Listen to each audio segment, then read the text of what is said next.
Today I'm making an easy no-bake dessert. I'm going to be making peanut butter pie. Now the filling for this is so easy, creamy and silky. Depending on the type of crust and garnish you make, this could also be considered a chocolate peanut butter pie. Either way, it all works, and it's one of my favorite no-bake desserts. Here we go.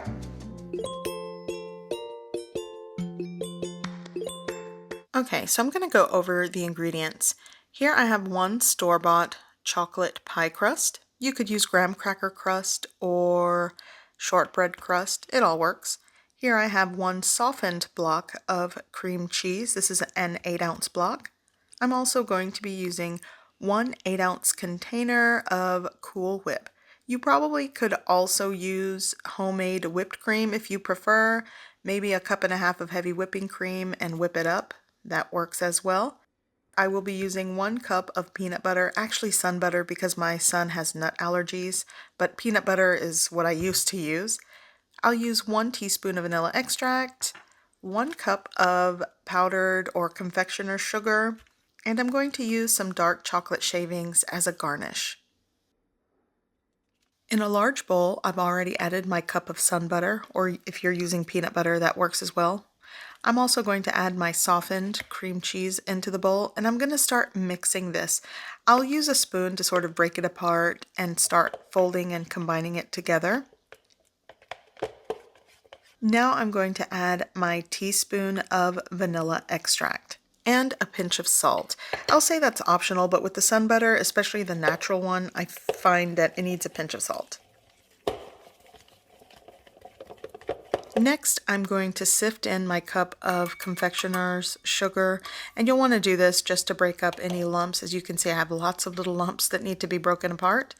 Now my container of Cool Whip going in, and this next step you'll want to fold with the spoon first and combine. If you're using an electric beater, then the confectioner sugar might fly everywhere, so just be careful with that. And once I have it going, I'm going to switch over to my whisk to get everything smooth and creamy, just like this. So this is done. This is such an easy peanut butter pie filling, and it is kind of versatile if you're doing something like chocolate pies or the crushed Oreo pies, the cookies and cream pies. It's really an easy base, a no-bake base. Okay, so I'm ready to put this into my pie crust.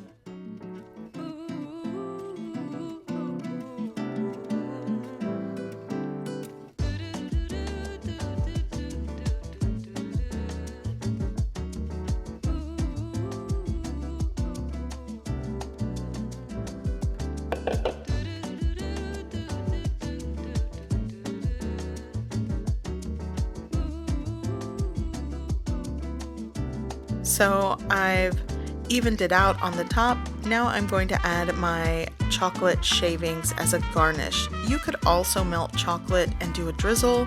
You could skip the chocolate and chop up roasted peanuts if you don't have peanut allergies, that is. So here I am just adding it to the top as much as you like. It all works, and this is easy.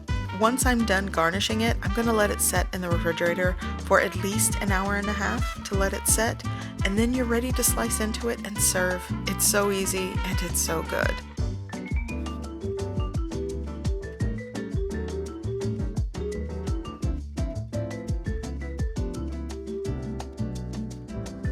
Be sure to give this video a thumbs up, like, share, subscribe. I definitely appreciate it. So I hope you give this recipe a try. I hope you like it, and thanks for watching!